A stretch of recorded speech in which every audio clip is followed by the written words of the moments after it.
শ্ৰদ্ধাৰ বন্ধু বান্ধৱীসকল আন এটা চেঞ্চাছ সম্পৰ্কীয় গুৰুত্বপূৰ্ণ ভিডিঅ' লৈ আপোনালোকৰ মাজলৈ আহিলোঁ। আজি মই চেঞ্চাছ 2027ত গণনাকাৰী আমাৰ এনুমাৰেটৰ যিসকল আছে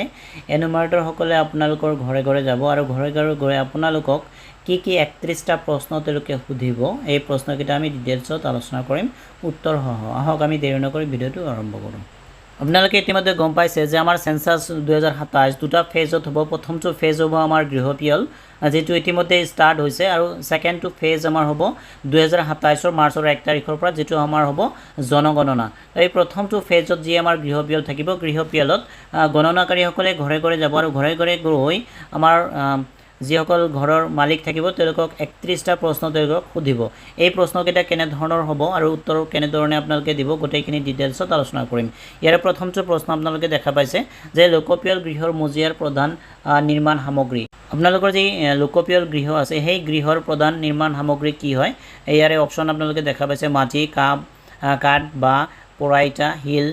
চিমেণ্ট, মজাইক, মজিয়া টাইলছ, অন্যান্য। ইয়াতে আপোনালোকৰ যিটো আপোনালোকৰ গৃহটোৰ মজিয়া যিটোৰে নিৰ্মাণ কৰা হৈছে সেইটো আপোনালোকে উত্তৰটো আপোনালোকে দিব লাগিব। এই ক্ষেত্ৰত এটা কথা মন কৰিব, আপোনালোকৰ ধৰক এটা গৃহতে ধৰক আপোনালোকৰ 3টা বা 4টা কোঠা আছে। সেই 3টা বা 4টা কোঠাৰ ভিতৰত সৰ্বাধিক আপুনি ধৰক এটা কোঠাত আপুনি কি কৰিলে টাইলছ লগাইছে, বাকি 3টাত আপুনি কি কৰিছে চিমেণ্টেৰে লেপ দিছে। তেতিয়াহ'লে আপুনি কি কৰিব,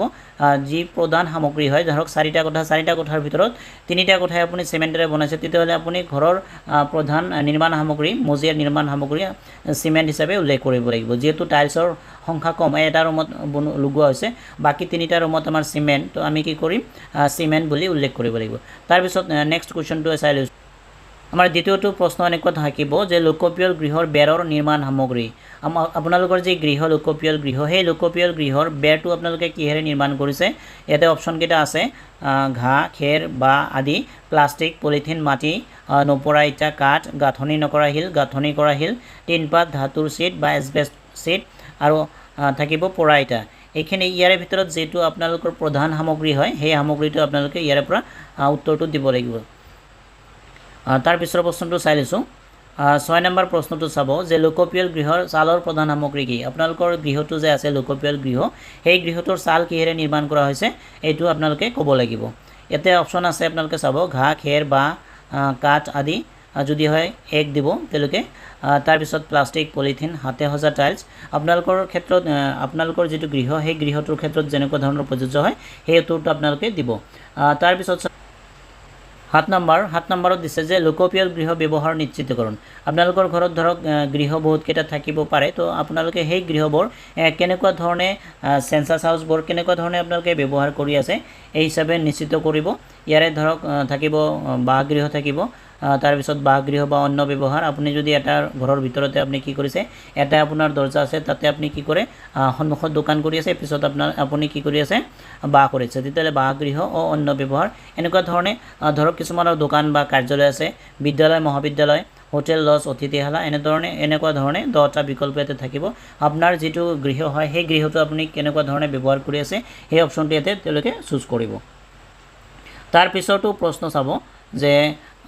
এই লোকপিয়ল গৃহটোৰ অৱস্থা। আপোনাৰ যি লোকপিয়ল গৃহ সেই গৃহটোৰ বিষয়ে যেনেকুৱা তথ্যখিনি ভৰাইছে সেই গৃহটোৰ অৱস্থা কেনেকুৱা, যদি ভাল হয় তেওঁলোকে 1 দিব। তাৰপিছত বাসোপযোগী আৰু জৰাজীৰ্ণ, যদি জৰাজীৰ্ণ হৈ আছে থাকিব পৰা অৱস্থাত নাই তেতিয়াহ'লে জৰাজীৰ্ণ বুলি উল্লেখ কৰিব। তাৰপিছত 9 নম্বৰত চাব। 9 নম্বৰত ইয়াতে দি আছে ধুনীয়াকৈ যে পৰিয়ালৰ মুৰব্বীৰ বিৱৰণ। পৰিয়ালৰ নম্বৰ থাকিব, এইটো তেওঁলোকে যিসকল গণনাকাৰী থাকে গণনাকাৰীসকলে আপোনালোকক প্ৰভাইড কৰিব। তাৰপিছত পৰিয়ালটোত নিয়মিত বাস কৰা লোকৰ সংখ্যা। পৰিয়ালটোত আচলতে কেইজন সদস্য থাকে নিয়মিত সেইখিনি আপোনালোকে ক'ব লাগিব, প্ৰশ্ন কৰিব তেওঁলোকে। তাৰপিছত পৰিয়ালৰ মুৰব্বীৰ নামটো আপোনালোকে ক'ব লাগিব, যিজনক আপোনালোকে মুৰব্বী হিচাপে দিব তাৰে নামটো আপোনালোকে ক'ব লাগিব। তাৰপিছত প্ৰশ্ন চাব যে সেই যিটো আমাৰ পৰিয়ালৰ মুৰব্বী আপোনালোকে দিছে সেই পৰিয়ালৰ মুৰব্বীজন ইয়াতে জেণ্ডাৰ দিব যে পুৰুষ নে মহিলা তেনেকৈ দিব, বা ট্ৰেন্সজেণ্ডাৰ। তাৰপিছত 13 নম্বৰ চাব যে অনুসূচিত জাতি বা অনুসূচিত জনজাতি বা অন্যান্য। আপুনি যদি অনুসূচিত জাতি হয় তেতিয়াহ'লে 1 দিব, অনুসূচিত জনজাতি হ'লে 2, আৰু যদি অন্যান্য জেনেৰেল OBC MOBC হয় তেতিয়াহ'লে 3 তেওঁলোকে চিলেক্ট কৰিব। তাৰপিছত 14 নম্বৰ চাব যে ঘৰটোৰ মালিকানাৰ স্থিতি। আপোনাৰ যি গৃহ তেওঁলোকে চেঞ্চাছ কৰি আছে এই গৃহটো আপোনাৰ নিজৰে না বেলেগৰ, বা 2 নম্বৰ চাব ভাড়া কিন্তু অন্য ঠাইত নিজা ঘৰ আছে কিছুমান এনেকুৱা মানুহ আছে তেওঁলোকে ভাড়াত থাকে কিন্তু অন্য ঠাইত তেওঁলোকৰ নিজা ঘৰ থাকে তেনেকুৱা অপচন তেওঁলোকে চুজ কৰিব তাৰ পিছত ভাড়া আৰু নিজা ঘৰ নাই ভাড়াত থাকি আছে আপোনালোকে ধৰক কোনোবা এখন ঠাইত কিন্তু আপোনালোকৰ নিজা ঘৰ নাই তেতিয়াহ'লে তেওঁলোকে 3 নম্বৰ অপচন চুজ কৰিব তাৰ পিছত 4 নম্বৰ অন্যান্যৰ ভিতৰত পৰিব তাৰ পিছত 15 নম্বৰ চাব বাস কৰা কোঠাৰ সংখ্যা আপুনি যেটো ৰুমৰ যেটো কোঠাত আপুনি বাস কৰি আছে সেই গৃহটোৰ কেইটা কোঠা আছে থকাৰ কাৰণে ইয়াতে তেওঁলোকে সুধিব আপোনালোকক তেওঁলোকক আপুনি উত্তৰটো দিব লাগিব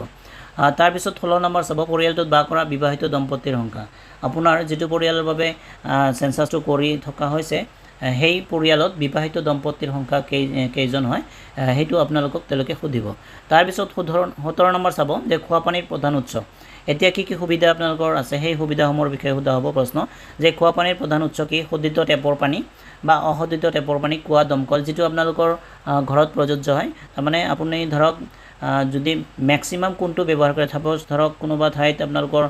কিছুমান ঘৰত নলী নাদো আছে তাৰ পিছত দমকল আছে তেতিয়াহ'লে আপোনালোকে কোনটো বেছিকৈ ব্যৱহাৰ কৰে তেতিয়াহ'লে যদি দমকল ধৰক আপুনি গোটেই দিনটোৰ ধৰক এক মাহৰ ভিতৰত আপুনি 20 দিনে কি কৰে দমকলৰ পানী ব্যৱহাৰ কৰে বা এটা দিনৰ ক্ষেত্ৰতো যদি আপুনি ধৰে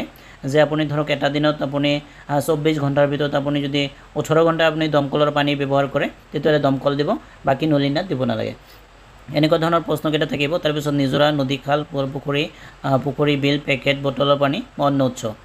তাৰ পিছৰ প্ৰশ্ন চাব যে প্ৰাপ্ত খোৱা পানীৰ উৎস এতিয়া আপোনাৰ যে খোৱা পানীৰ উৎস আপুনি দিলে যে দমকল তেতিয়াহ'লে সেই দমকল আপোনাৰ চহৰৰ ভিতৰত পৰে না চহৰৰ ওচৰত বা দূৰত এইটো প্ৰশ্ন তেওঁলোকে কৰিব তাৰ পিছত 19 নম্বৰ চাব যে পোহৰৰ প্ৰধান উৎস কি পোহৰৰ আপোনাৰ ঘৰত পোহৰৰ প্ৰধান উৎস কি হয় হেতু আপোনালোকক সুধিব যে বিজলী কেৰাচিন সৌৰশক্তি অন্যান্য আৰু পোহৰৰ ব্যৱস্থা নাই এতিয়া চাব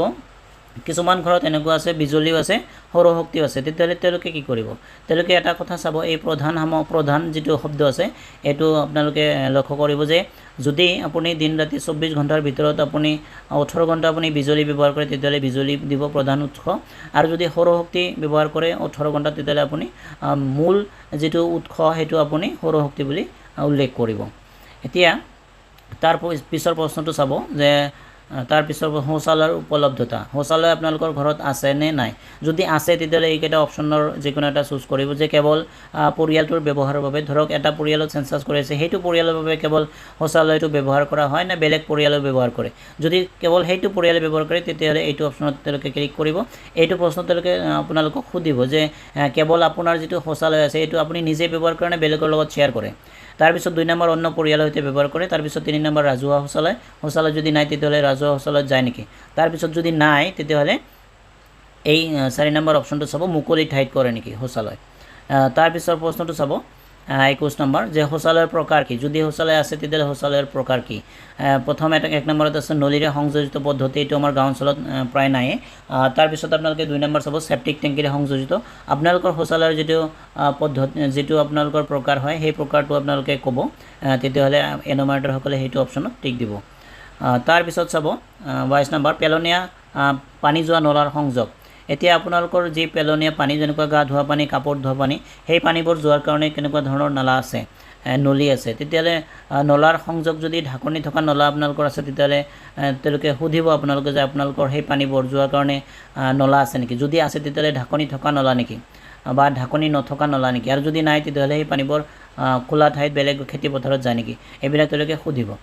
তাৰ পিছত 23 নম্বৰত চাব চৌহদৰ ভিতৰত গা ধোৱা ব্যৱস্থা আছে নেকি আপোনালোকৰ প্ৰিমাইছৰ ভিতৰত চৌহদৰ ভিতৰত গা ধোৱাৰ ব্যৱস্থা বা ঘৰ আছে নেকি যদি আছে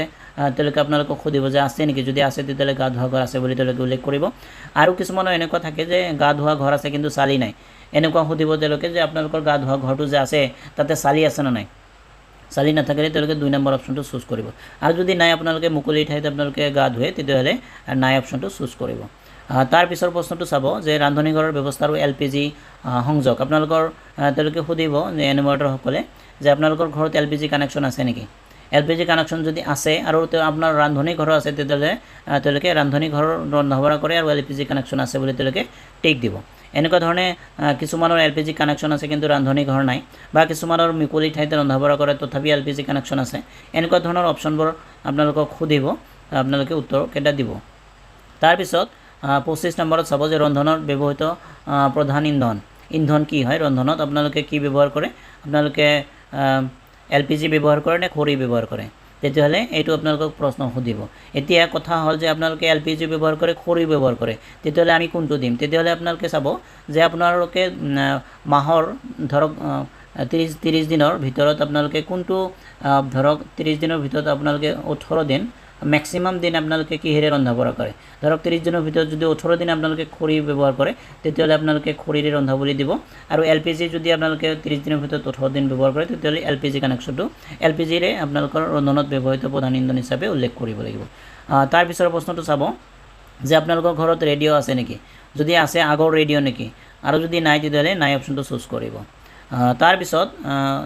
প্ৰশ্নটো চাব যে দূৰদৰ্শন টিভি আছে নেকি যদি আছে তেতিয়াহ'লে বিনামূলীয়া বা দূৰদৰ্শন ডিছ আপোনালোকৰ যে ডিছ লগাই ডিছ আছে নেকি অন্য DTH সেৱা বা কেবল সংযোগ আছে আপোনালোকে নচলায় তেনেকুৱা ধৰণৰ প্ৰশ্ন আপোনালোকক সুধিব তাৰ পিছত চাব যে ইণ্টাৰনেটৰ উপলব্ধতা আছে নে নাই ইণ্টাৰনেট আপোনালোকে চলায় নে নাই যদি চলায় তেতিয়াহ'লে কিহত চলায় লেপটপ না কম্পিউটাৰত মোবাইল ফোন না স্মাৰ্টফোনত বা অন্য মাধ্যমত আৰু যদি ইণ্টাৰনেটৰ উপলব্ধতা নাই তেতিয়াহ'লে নাই অপচনটো আপোনালোকে ক'ব যে নাই আমাৰ ঘৰত ইণ্টাৰনেটৰ উপলব্ধতা নাই আৰু যদি আছে তেতিয়াহ'লে আপোনালোকে ক'ত চলায় ইণ্টাৰনেট মোবাইলত চলায় নে স্মাৰ্টফোনত চলায় না টিভিত আপোনালোকে লেপটপত চলায় এইটো প্ৰশ্ন আপোনালোকক কৰিব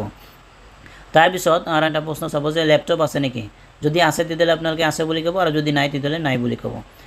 তাৰপিছত চাব যে টেলিফোন বা মোবাইল বা স্মাৰ্টফোন আছে নেকি যদি আছে তেতিয়াহ'লে আপোনালোকে স্মাৰ্টফোন যদি আছে তেতিয়াহ'লে আছে বুলি ক'ব বা কোনোবা ঘৰত লেণ্ডলাইনও থাকে লেণ্ডলাইন যদি আছে লেণ্ডলাইন ক'ব কিছুমান ঘৰত সাধাৰণ মোবাইল থাকে তো সাধাৰণ মোবাইল যদি আছে তেতিয়াহ'লে স্মাৰ্টফোন নাই তেতিয়াহ'লে সেইটো আপোনালোকক সুধিব তাৰপিছত যিসকলৰ ঘৰত সাধাৰণ ফোনো আছে টেলিফোনো আছে তেতিয়াহ'লে দুয়োটাই আছে বুলি আপোনালোকে উত্তৰটো দিব আৰু যদি নাই কাৰোবাৰ ঘৰত স্মাৰ্টফোনো নাই সাধাৰণ ফোনো নাই বা লেণ্ডলাইনো নাই তেতিয়াহ'লে নাই অপচনটো তেতিয়াহ'লে নাই বুলি আপোনালোকে ক'ব তাৰপিছত চাব সাইকেল আৰু স্কুটাৰ মটৰচাইকেল মপেড সাইকেল আছে নেকি বা স্কুটাৰ আছে নেকি বা দুইটা আছে কিছুমান ঘৰত সাইকেল আৰু স্কুটাৰ দুইটা আছে তেতিয়াহ'লে আমি তেওঁলোকে সুধিব যে আপোনালোকৰ সাইকেল আছে নেকি সাইকেল যদি আছে মটৰচাইকেলো আছে নেকি তেতিয়াহ'লে দুইটা যদি থাকে তেওঁলোকে দুইটাই বুলি উল্লেখ কৰিব আৰু যদি সাইকেল আছে স্কুটাৰ নাই তেতিয়াহ'লে সাইকেল আছে বুলি লিখিব তাৰপিছত যদি সাইকেল স্কুটাৰ এইবিলাক একো নাই তেতিয়াহ'লে নাই অপচনটো ক'ব যে আপোনালোকে যে নাই আমাৰ সাইকেলো নাই আমাৰ স্কুটাৰো নাই তাৰপিছত চাব যে কাৰ জীপ বা ভান আছে নেকি আপোনালোকৰ কাৰ আছে নেকি চাৰিচকীয়া যদি আছে আপোনালোকে আছে বুলি ক'ব কাৰ জীপ আৰু ভেন বেলেগ ক্ষেত্ৰত নহ'ব ট্ৰেক্টৰ বা ট্ৰাক এইবিলাক নহয় কাৰ জীপ আৰু ভেনৰ ক্ষেত্ৰতে হ'ব যদি আপোনালোকৰ কাৰ জীপ বা ভেন আছে তেতিয়াহ'লে আছে বুলি ক'ব গণনাকাৰীসকলে আপোনালোকক সুধিব যে আপোনালোকৰ কাৰ জীপ বা ভেন আছে নেকি যদি আছে আপোনালোকে আছে ক'ব তেতিয়াহ'লে সেই হিচাপে গণনাকাৰীসকলে কি কৰিব অপচনটো চুজ কৰিব তাৰপিছত পৰিয়ালটোত ব্যৱহৃত কৰা প্ৰধান খাদ্য শস্য কি আমাৰ প্ৰধান অসমৰ খাদ্য শস্য আপোনালোকে জানে যে চাউল তো কিছুমান ক্ষেত্ৰত আপোনালোকৰ চাব কিছুমান পৰিয়ালে প্ৰধান খাদ্য শস্য তেওঁলোকে বেলেগ ব্যৱহাৰ কৰে ঘেঁহু ব্যৱহাৰ কৰে গম ধান ব্যৱহাৰ কৰে তেনেকুৱা ক্ষেত্ৰত আপোনালোকৰ ক্ষেত্ৰত যিটো পৰিয়ালটোৱে ব্যৱহাৰ কৰা প্ৰধান খাদ্য শস্য কি সেইটো আপোনালোকে ক'ব কোৱাৰ পিছত গণনাকাৰীসকলে এইটো টেক দিব একেবাৰে শেষৰটো প্ৰশ্ন থাকিব আমাৰ মোবাইল নম্বৰ আপোনাৰ যিটো গাৰ্জেন থাকিব গাৰ্জেনজনৰ মুৰব্বীজনৰ মোবাইল নাম্বাৰটো খুজিব মোবাইল নাম্বাৰটো দিয়াৰ পিছত এনমাৰজনে গণনাকাৰীজনে কি কৰিব মোবাইল নাম্বাৰটো বহাৰ পিছত আপোনালোকৰ গোটেইখিনি ডেটা সাবমিট কৰি দিব এনেকুৱা ধৰণৰ আপোনালোকৰ মুঠ আমাৰ 4 নম্বৰৰ পৰা 34 নম্বৰলৈ মুঠ 31টা কোৱেশ্চন আপোনালোকক কৰিব এনমাৰজনে গণনাকাৰীজনে আপোনালোকে নিশ্চয় উত্তৰকেইটা দিব এইখিনি আছিল আমাৰ আজিৰ ভিডিঅ'ৰ আলোচনা ধন্যবাদ থাকিল লগ পাম আন এটা ভিডিঅ'ত